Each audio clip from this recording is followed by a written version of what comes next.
What's up, my comic comrades? It's been a long time coming, but Adam Warlock will finally be making his debut in the MCU next summer in Guardians of the Galaxy Volume 3. His arrival in the franchise was originally teased in a post-credit scene for Guardians of the Galaxy Volume 2, and back in July at San Diego Comic-Con, fans in attendance finally got a first look at the payoff for that setup. The rest of us are still waiting for Marvel to release the trailer publicly, and we imagine that may happen at D23 this weekend. So I guess we could be patient, but if Marvel still holds out after that, we're gonna have to riot.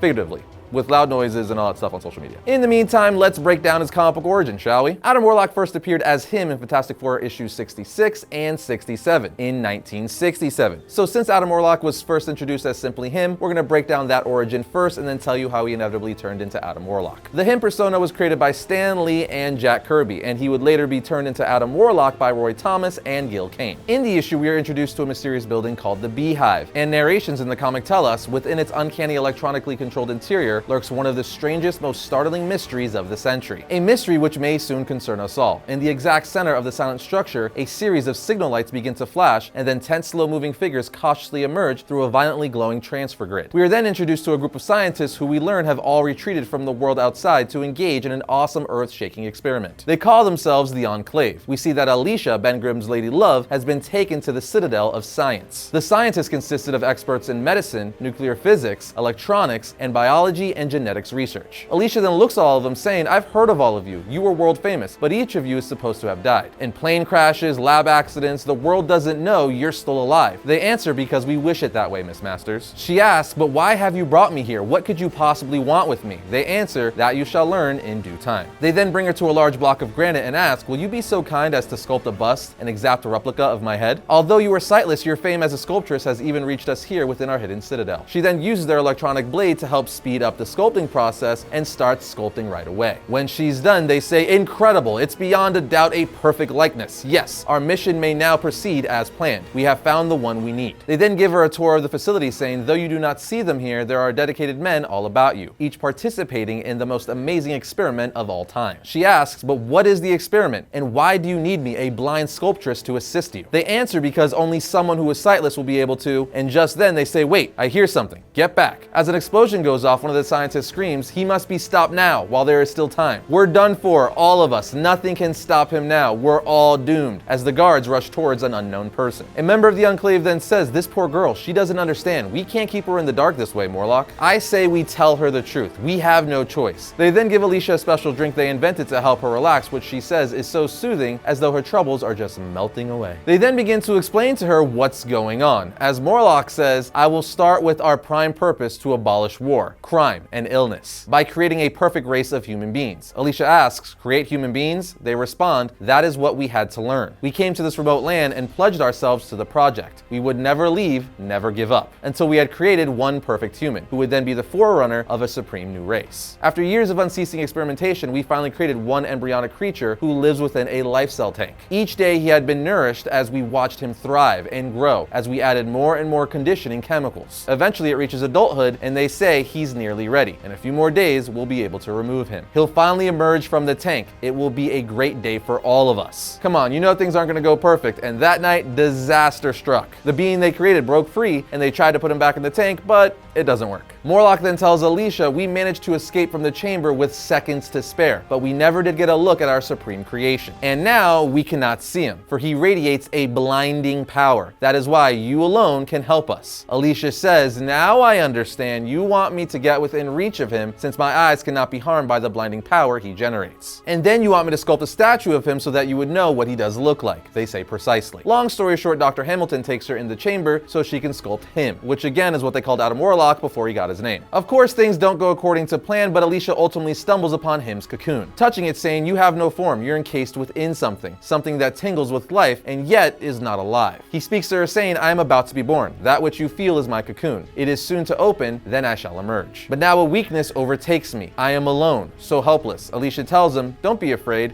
I will stay with you. I have known another like you, and one who is also powerful, but who needs understanding and compassion. For the sake of the love I feel for him, I will not desert you. While all this is going on, of course, the Fantastic Four is looking for Alicia, and ultimately come to the Beehive headquarters of the Enclave. Long story short, him eventually emerges from his cocoon, making his way out of the chamber, revealing himself to be a golden man saying, "So it is you who are my creators." While the scientists say he's everything we wanted him to be and more, far, far more. But him says, "I know the true nature of your evil plans, therefore I have no reluctance to do what must be done. This planet of humans is not for me. Not yet, not till another millennium has passed. Thus I shall take my leave." One of the scientists yells, "No, wait, if you harness enough energy to depart, you'll destroy us all." Him responds, "Does the tiger concern himself about the flea? Mankind will never know that I have saved it from the menace of this hidden human beehive. But someday a half-remembered legend may tell of the time a cocoon burst open, proving in one cataclysmic moment that the child is father to man." And with that, him leaves in a burst of energy, killing the scientists, aka his creators. Don't worry, by this point, the Thing and the Fantastic Four had saved Alicia. So that's the original origin for him, but of course we all want to know how he got the name Adam Warlock, so let's talk about it. Him, soon to be Adam Warlock's origin, picks up in Thor issue 165. We learn that him was mysteriously sent back to Earth and encased in a cocoon yet again. As the dialogue says, at the end of the long glowing hallway, a figure rises as though in answer to some inner urging, as though his time has finally come. A figure who begins to silently emerge as from a monstrous gray cocoon. As him bursts out saying, "I am born once again, but I sense that it is planet Earth upon which I stand. What diabolical destiny has brought me back to the world I fled?" At this point, he's confronted by Thor, basically saying,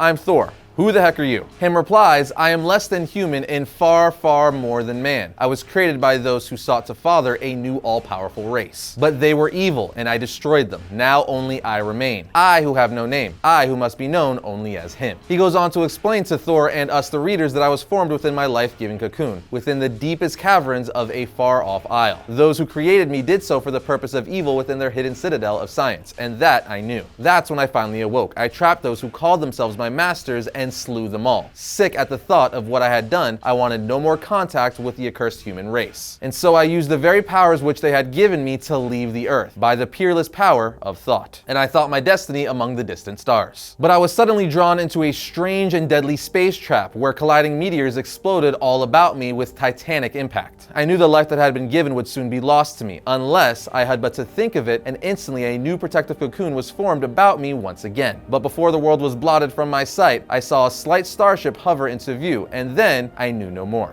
At this point, we see the Watcher Uatu in his spaceship saying, "I've created a harmless space trap for the purpose of catching and studying stray meteors. But never did I dream a fellow living being would come to harm within its range." So the Watcher takes him and sent him back to Earth, where years later he woke up. After he tells this to us and Thor, he sees Lady Sif and he's all like, "Yeah, I want to mate with you. We would make perfect babies." Of course, Thor doesn't take too kindly to this, and the two end up battling, but it soon becomes apparent that him is no match for the God of Thunder. So he ends up escaping by creating a cocoon around himself yet again, which we see in Thor issue 166. Now a floating cocoon in space once again, this leads us to Marvel Premiere issue 1, where him's cocoon would be taken by the High Evolutionary. High Evolutionary is a geneticist who's obsessed with furthering evolution through experiments. So that's exactly what he starts doing to him. The short of it is, High Evolutionary gave him the name Adam for being the first of his kind, as in Adam and Eve. He also gave Adam the soul gem, implanting it on his forehead, making him incredibly powerful. And just like that, my friends, you have Adam Warlock's origin. After this, Adam Warlock would go on to become one of the most loved Marvel characters and one of the most powerful Marvel characters. Dude has an infinity gem on his forehead, much like Vision, so clearly no weakling. However, he would eventually be free from it, but nonetheless, he would play a big role in the Infinity War storyline and even wield the Infinity Gauntlet himself.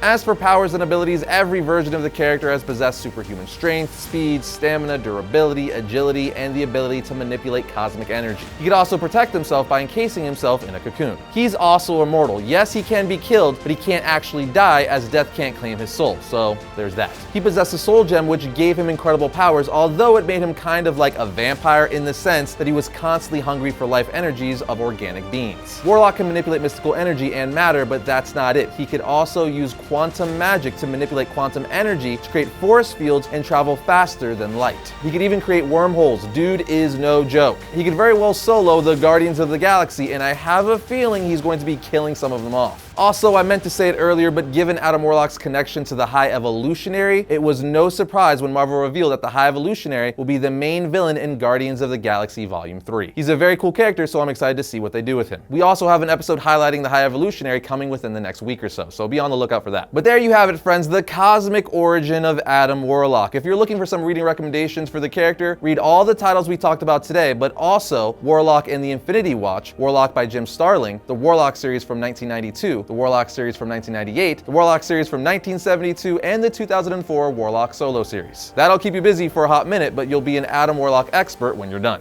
And that's gonna bring today's episode to a close, but if you dug today's episode, check out this one right here, and if you like all our videos, like, subscribe, and comment. It helps us out. But other than that, I'll see you next time when I talk about all things comics.